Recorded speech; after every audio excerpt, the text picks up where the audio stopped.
versículos 49 al 56. Salmo 119, versículos 49 al 56.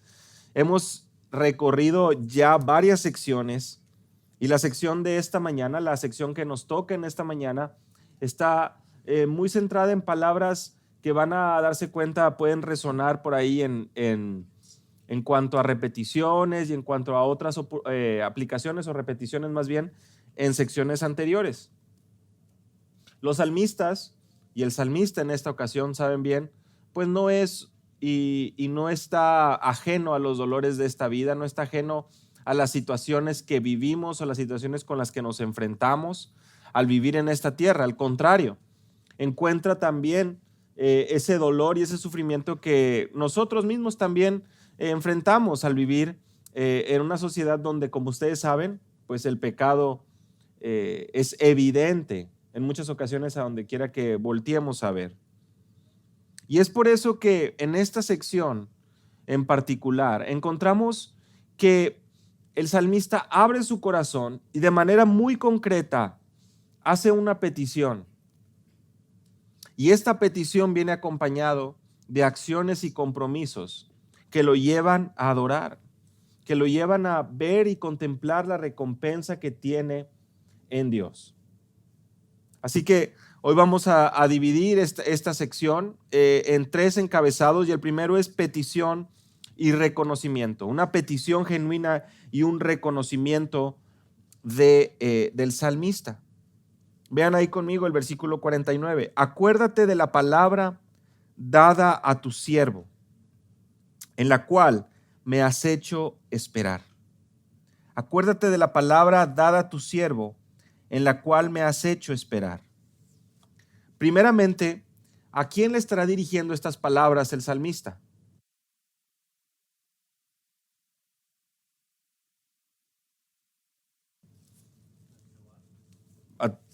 Es correcto, al parecer estamos viendo que el salmista se está dirigiendo a Dios. Ahora, la pregunta es, si es así, ¿por qué Dios, quien es omnisciente, quien es perfecto, necesitaría acordarse de algo? ¿No creen que puede ser un poco extraño que el salmista, siendo una persona, una criatura como tú y como yo, pueda rogarle al Señor que se acuerde? ¿Se habrá olvidado Dios de algo? ¿Se le habrá olvidado? ¿Se habrá pensado en otras cosas y de repente dice, sí, tengo que acordarme de mi palabra?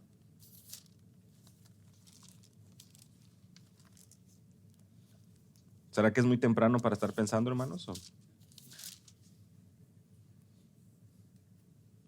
Génesis capítulo 8, versículo 1 dice que una vez que sucede el diluvio, se acordó Dios de Noé y de todas las bestias y de todo el ganado.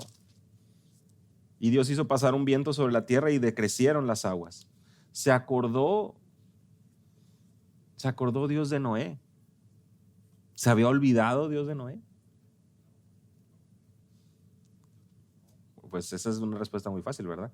Pero entonces, que obviamente sí o no, tal vez, pero finalmente, ¿cómo es que podemos pensar en que el salmista le está pidiendo a Dios que se acuerde de algo?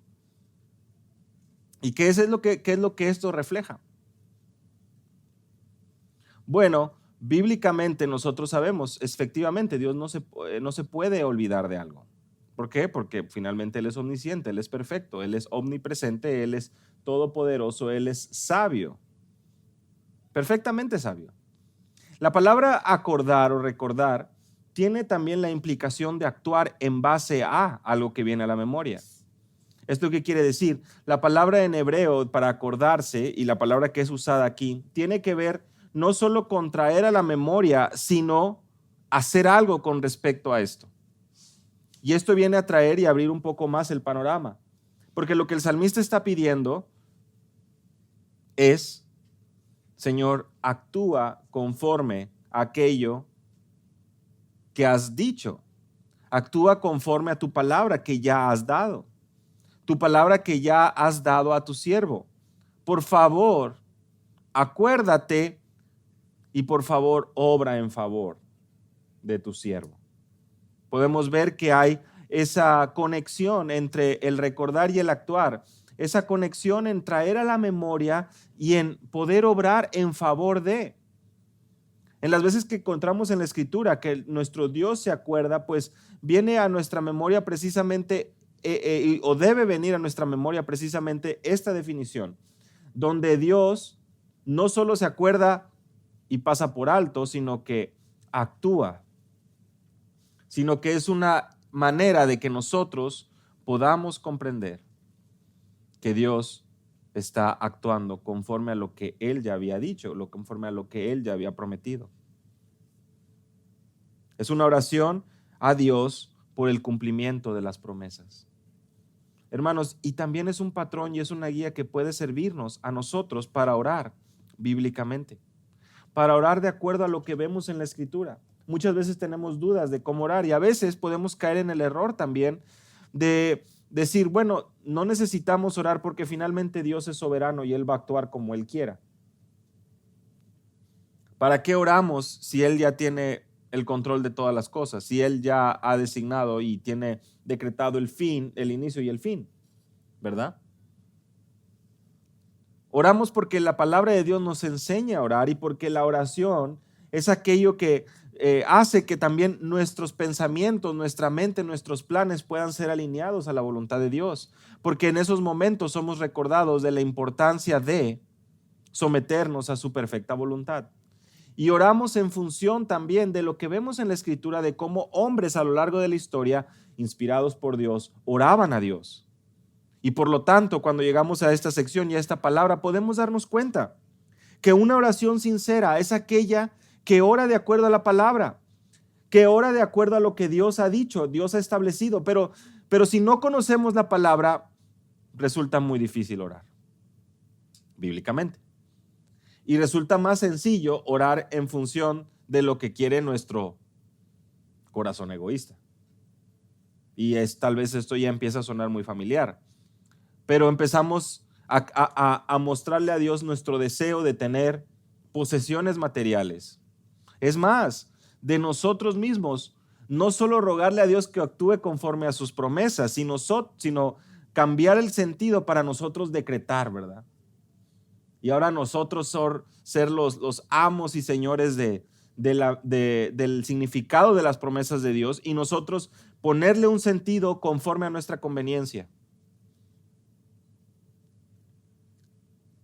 Eso no es lo que nos enseña la palabra.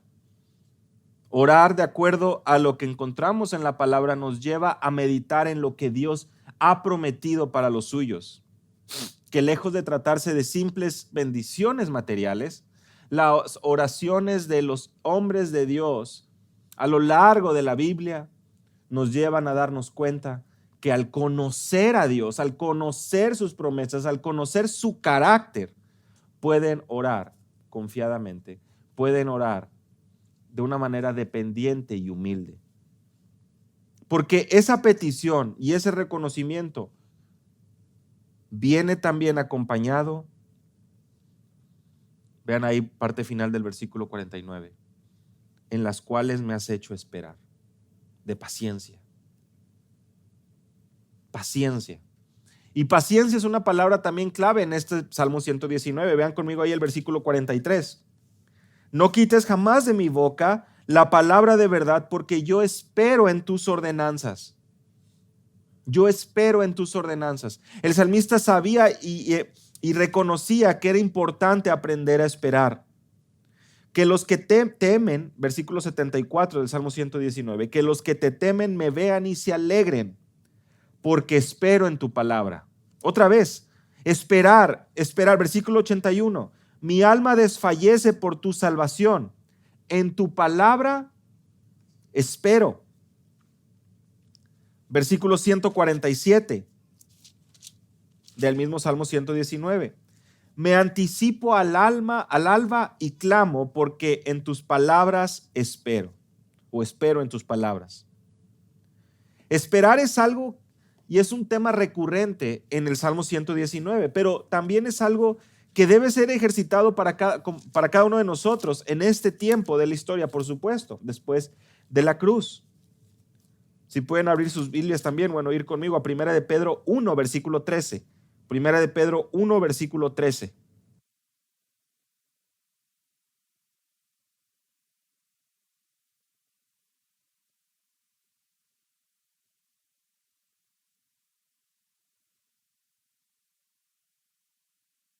En esta exhortación y en esta búsqueda de que los hijos de Dios, estos perseguidos, que la iglesia de Dios pueda andar y correr esta carrera de la fe, procurando la santidad, el apóstol Pedro menciona y dice, por tanto, ceñid vuestro entendimiento para la acción. Sed sobrios en espíritu, poned vuestra esperanza completamente en la gracia que os traerá en la revelación de Jesucristo. Poned vuestra esperanza completamente en la gracia que os traerá en la revelación de Jesucristo. O sea, hay una necesidad de esforzarnos, hay una necesidad de caminar este camino, de procurar la santidad, pero con nuestros ojos, lo sabemos bien, puestos en esta esperanza. En esta esperanza que nos lleva a no claudicar, o que nos llama a no claudicar, que nos llama a poder perseverar. Y ustedes saben, para perseverar es necesario esa persistencia y, por supuesto, el esperar, el confiar. No andamos por vista, andamos por fe. Y el esperar es una virtud que se convierte esencial en la vida del cristiano. Esperar porque Dios así lo ha diseñado en cuanto a sus propósitos y sus planes. No todos vienen de manera inmediata. Piensen ustedes en los profetas en el Antiguo Testamento, anunciando esa esperanza mesiánica y sin poder verlo con sus ojos. Muchos de ellos, por supuesto, bueno, todos de ellos murieron, pero esperaron en las promesas de Dios, confiaron, hablaron de parte de Dios. Hermanos, la paciencia, la esperanza es algo que solo puede también aparecer en nuestro corazón cuando conocemos el carácter de nuestro Dios. El recordar también es un tema recurrente en los salmos, porque era la manera de poder instruir mediante el canto, mediante los himnos o salmos, aquello que se entonaba, era aquello que les permitía enseñarlo a las siguientes generaciones, entonarlo de manera grupal. Pero si tú te das cuenta, y lo vamos a ver en un momento más, estos salmos en muchas ocasiones van relatando aquello que Dios ya obró en favor de su pueblo. Cómo los sacó de Egipto, cómo los trajo con mano fuerte, cómo los sustentaba, cómo siempre les daba todo lo que necesitaban. Esperar y acordarse, recordar, van de la mano. Y cuando se trata de esperar en Dios, en sus palabras, en sus promesas, resulta pues una bendición y algo que el mundo no posee. Solamente aquellos que han encontrado que sus pecados han sido perdonados por la obra de Cristo. Versículo 50, vean conmigo ahí. Ella es mi consuelo en mi aflicción. Ella es mi consuelo. Porque tu dicho me ha vivificado. La referencia es a la palabra de Dios. Y por supuesto la mención de consuelo significa y se refiere a un momento donde es necesario poder recibir ánimo y consolación. ¿Qué quiere decir esto? Un momento de dificultad, un momento que amerita el poder recibir esperanza. Es este consuelo. Y el consuelo, de igual manera, los salmistas nos enseñan que viene de parte de Dios. Salmo 42, versículo 8. De día mandará Yahweh su misericordia y de noche su cántico estará conmigo.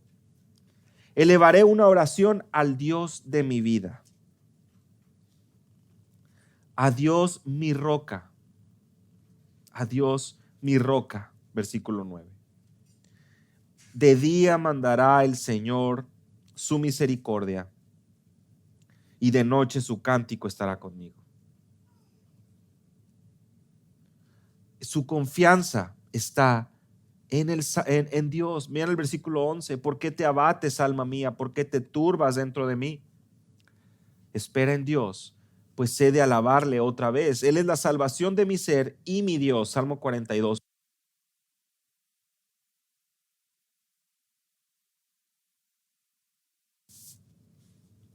El consuelo en la aflicción para los salmistas era poder aprender a confiar, porque la palabra de Dios finalmente llevaba, como lo vimos en el versículo anterior, al salmista, a los hijos de Dios a esperar.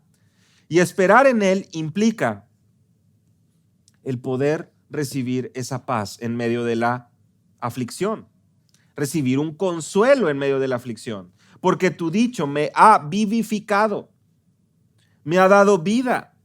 De hecho, esa es la obra de la palabra en el corazón de las personas. ¿Recuerdan ustedes Santiago capítulo 1, versículo 18? Él nos hizo nacer por la palabra de verdad. Hermanos, por eso es que la palabra de Dios es tan importante y por eso es que hacemos un énfasis muy importante en la predicación, en la proclamación de la palabra y en el poder tener la palabra en nuestros corazones para poder compartirla con otros en donde estamos. La manera en que podemos crecer y madurar no es viendo videos de predicaciones necesariamente o videos muy teológicos o leer y devorar libros teológicos. No es entrar en debates y estar buscando corregir a las personas. La manera de poder madurar es cuando nosotros pasamos un tiempo ahí donde nadie nos ve, en la palabra, orando y rogando que el Señor nos ilumine. Y si el Señor nos ha dotado con esa capacidad para entender, para aprender, vamos a rendir cuentas de nuestro tiempo. ¿Cómo estamos nosotros usando nuestro tiempo en función de la búsqueda de parecernos cada día más a Cristo, en buscando esa perfección, esa madurez? La madurez cristiana, el vivir, el nacer desde inicio hasta el fin, no viene de ningún otro modo, solo a través de un estudio reverente de la palabra. Y ese estudio reverente de la palabra produce ese fruto en nuestras vidas, porque la palabra está en nuestro corazón.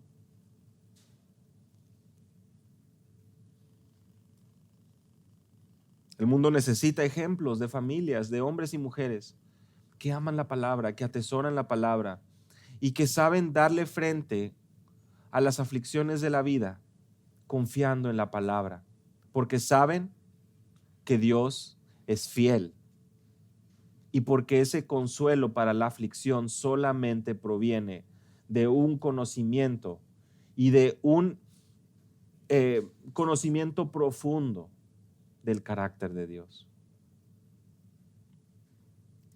Versículo 51. Vean cómo esta petición y este reconocimiento de quién es Dios produce en el salmista acciones y compromiso. Miren, vamos a ver a partir del versículo 51 hasta el 55 las acciones y el compromiso que produce en la vida del salmista. Los soberbios se burlaron mucho de mí, mas no me he apartado de tu ley. Otra vez, hablábamos de aflicción en el versículo anterior. Pues ahora vienen los soberbios. ¿Y quiénes son estos soberbios? La palabra para soberbia también nace de la raíz para escarnecedor o el escarnio. Y lo que quiere decir es que esta aflicción está también relacionada por estos insultos de los soberbios. Pero el salmista dice, yo no me he apartado de tu ley. Los soberbios, dice Proverbios 21-24, es el escarnecedor y el presuntuoso que obra en la insolencia de su presunción. Proverbios 21-24.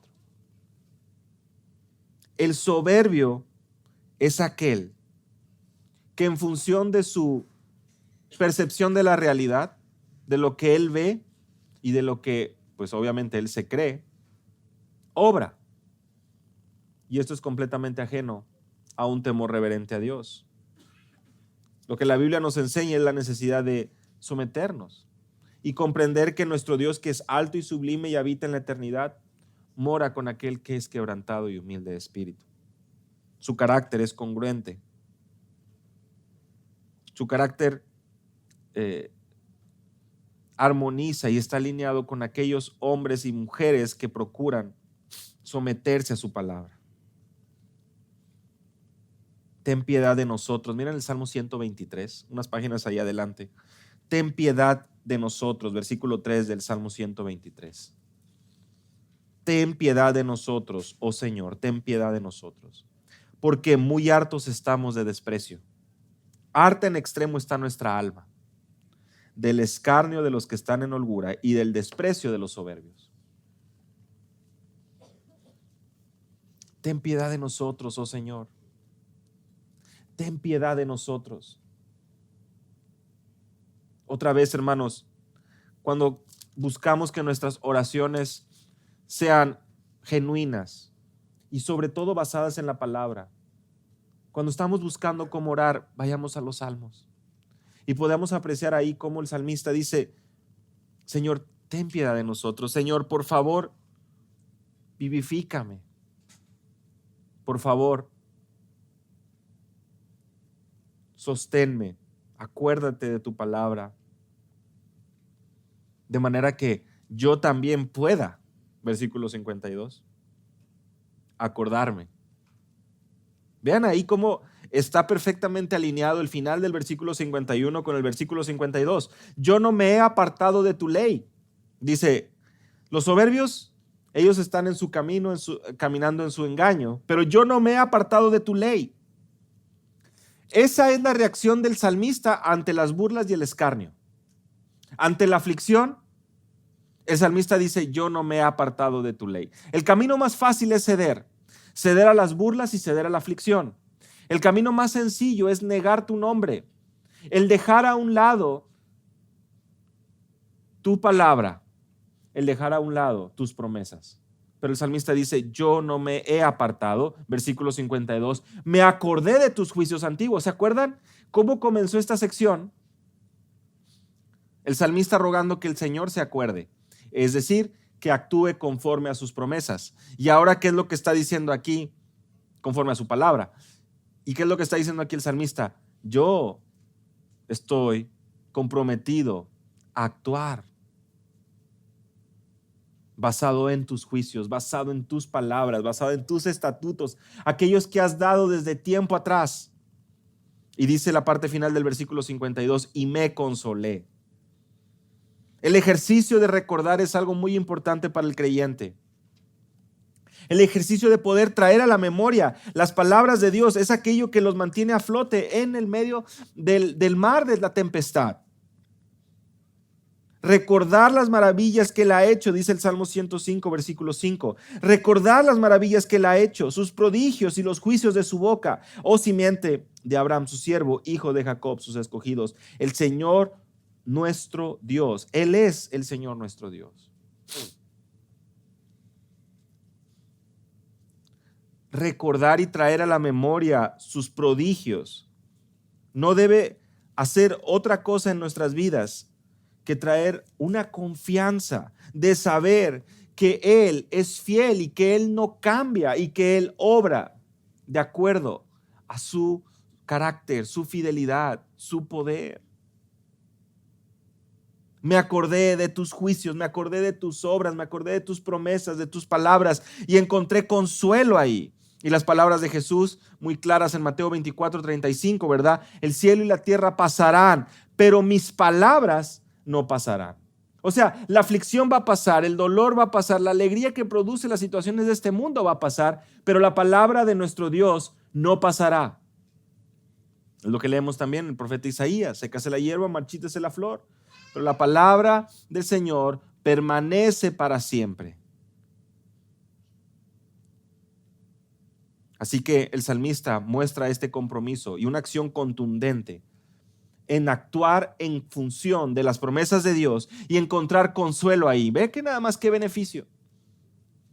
El problema del corazón del hombre, de los soberbios, es que quieren recibir consuelo a su manera y quieren recibir consuelo en base a lo que ellos creen que es lo mejor. No aprendemos a depender, no somos realmente como niños, entendiendo que somos hijos de nuestro Padre Celestial y que nuestro Padre Celestial conoce y sabe lo que es mejor para nosotros. Actuamos precisamente como ese adolescente soberbio que piensa conocer todas las respuestas de la vida, que piensa saber y actuar de la mejor manera. Nos equivocamos porque pensamos que estamos en una posición donde nosotros podemos exigir o podemos enseñar.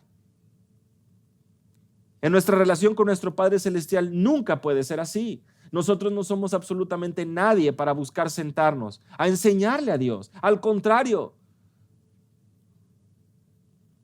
somos llamados de una manera humilde, disciplinada, a someternos en amor, sabiendo que lo que Él tiene para nosotros es lo mejor.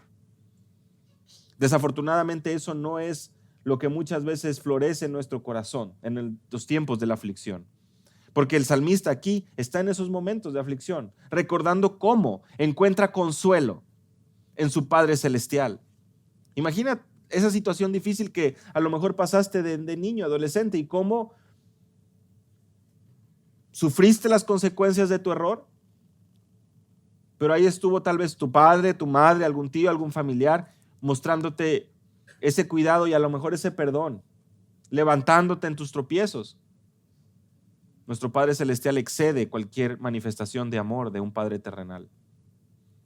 Nuestro Padre Celestial excede cualquier muestra de cariño de cualquier padre, por más bueno que sea.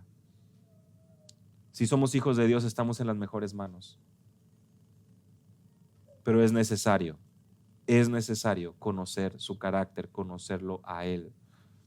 Y es necesario que nosotros también podamos vivir, actuar en función de que conocemos su carácter, sus palabras. Y si sucede eso, hermanos, va a haber momentos de gran indignación. Vean ahí el versículo 53 conmigo. Horror se apoderó de mí a causa de los inicuos. Profunda indignación, dice la Biblia de las Américas. Profunda indignación se apoderó de mí a causa de los impíos que abandonan tu ley. Cuando en nuestro corazón atesoramos y amamos aquello que nuestro Padre atesora y ama, de igual manera vamos a indignarnos con aquello que le indigna a Él. Y esto es algo muy fuerte. Esto es algo muy fuerte porque tú y yo, al vivir en este mundo, tenemos tentaciones constantes.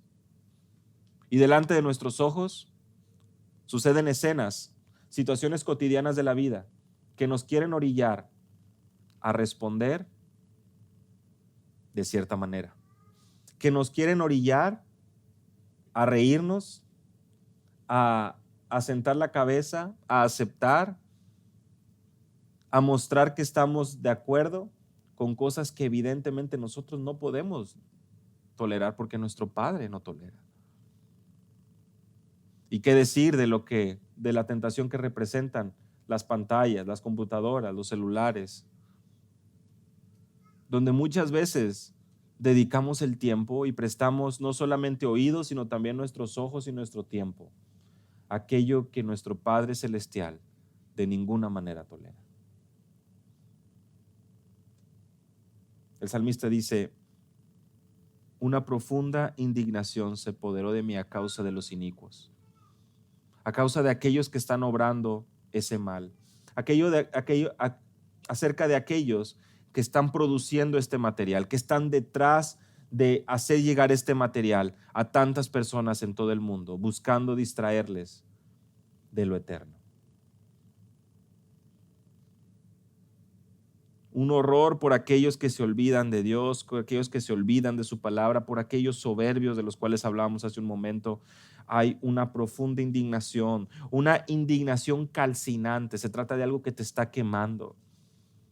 Hermanos, y esto lo vemos y es congruente también con la manera en que nuestro Señor Jesús actuó, ¿verdad?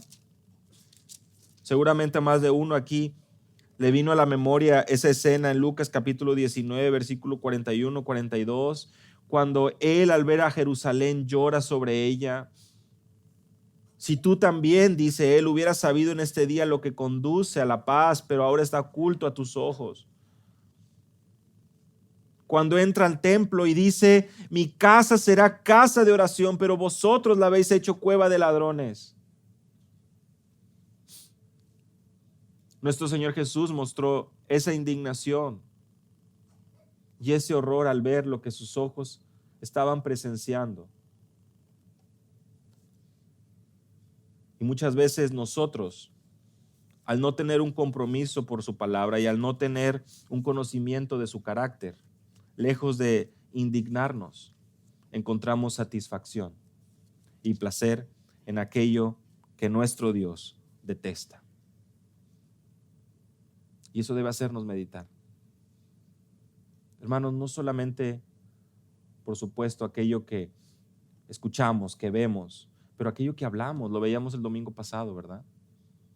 Aquello que sale de nuestra boca, que finalmente es un reflejo de lo que hay en nuestro corazón.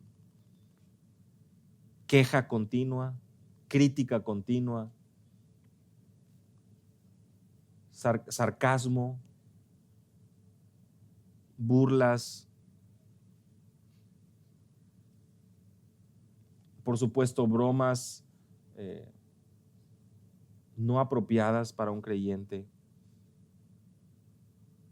Todo ese tipo de vocabulario, todo ese tipo, hermanos, es un reflejo de lo que hay en nuestro corazón. Malestar, disgusto, falta de contentamiento.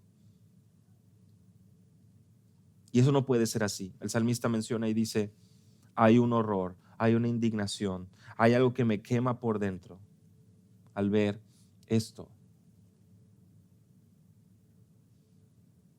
Versículo 54. Cánticos fueron para mí tus estatutos en la casa de donde fui extranjero. Es muy lindo ver esto, porque el salmista muestra ese celo por su verdad, ese celo y ese compromiso por honrar a Dios. Y manifiesta también que en donde quiera que esté, aún en la casa del extranjero, hay gozo, hay cánticos. Porque cantar la palabra, o posiblemente aquí se refiere a que la palabra lo lleva a cantar, es una expresión, lo sabemos bien, de una confianza. Y no tiene absolutamente nada que ver con si cantamos bien o cantamos mal. La Biblia nos manda a cantar, nos enseña que debemos hacerlo. El apóstol Pablo se encontraba encarcelado ahí en Filipos, Hechos capítulo 16, y era cerca de la medianoche y ellos estaban cantando.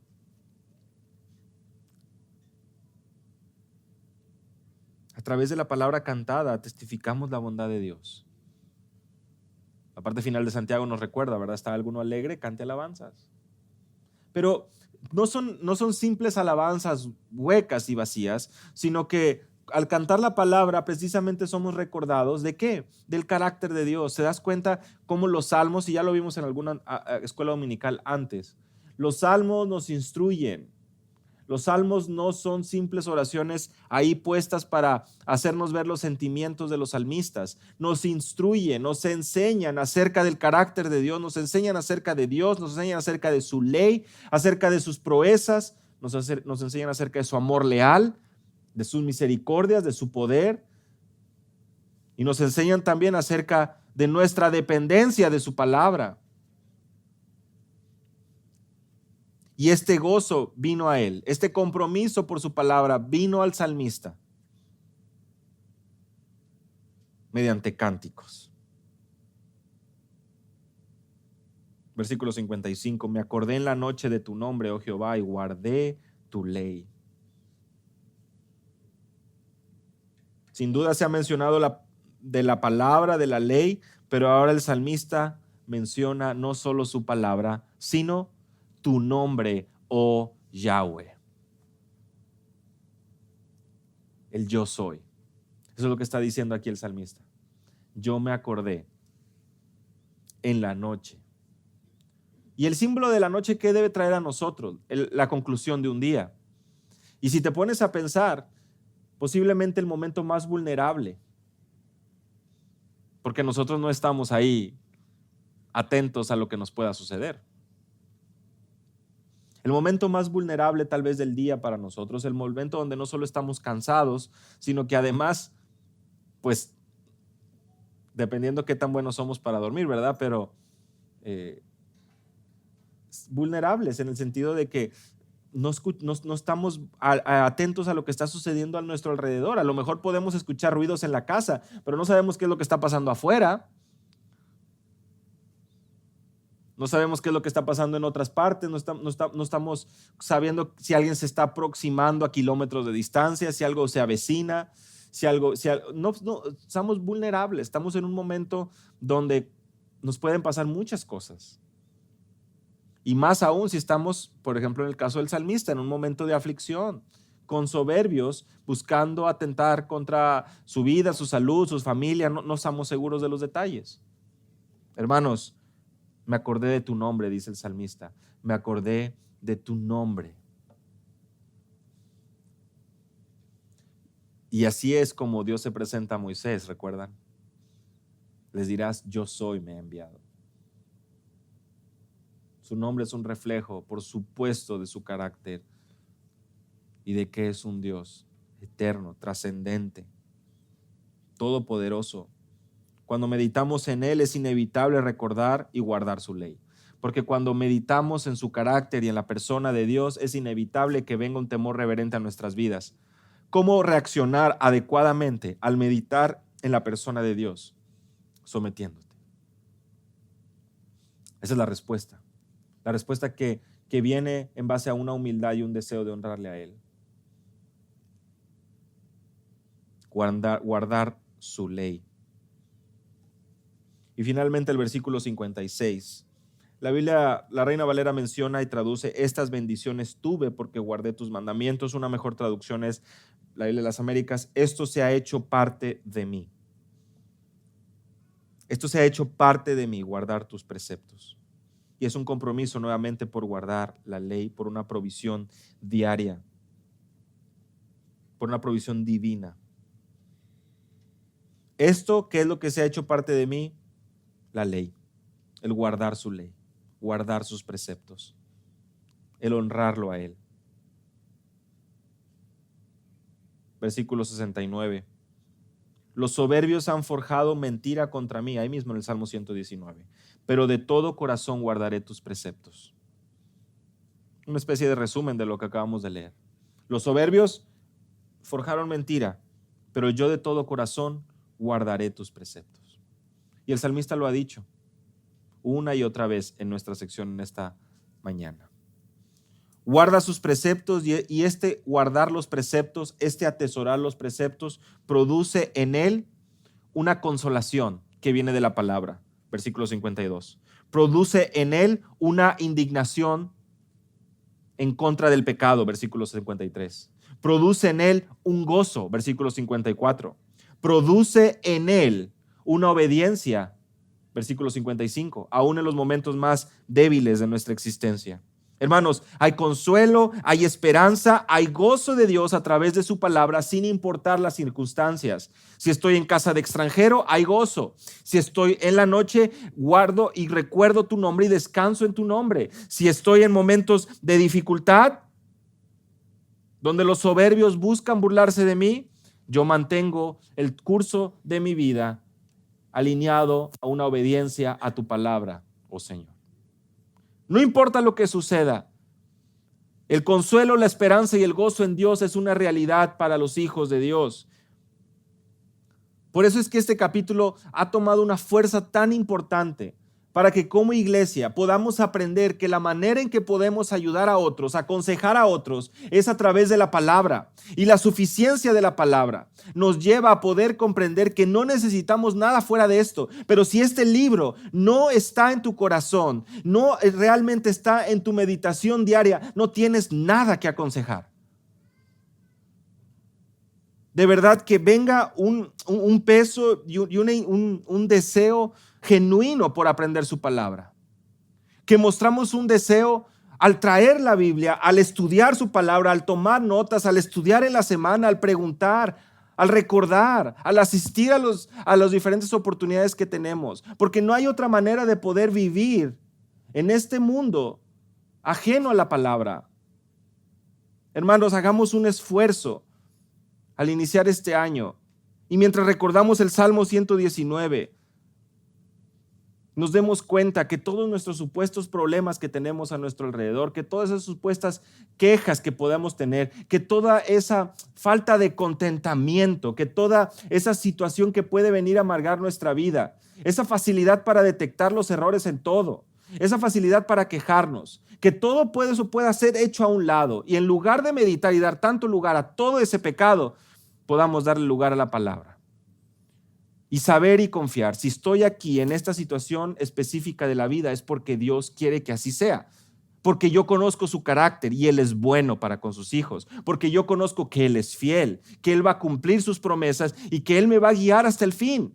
No tengo que temer, no tengo de qué angustiarse, puedo recibir consuelo, gozo y esperanza en su palabra, siempre y cuando pueda meditar en su palabra. Su fidelidad es grande y es aquello que debe estar recordándonos día a día, llevarnos, guiarnos a obedecer su palabra, porque sabemos del consuelo y sabemos del gozo que provee a nuestras vidas. No seamos soberbios, no seamos soberbios como lo leíamos hace un momento, sino tomemos como ejemplo y oremos a nuestro Dios con este fervor y este deseo de honrarle y servirle siempre en cada día de nuestras vidas.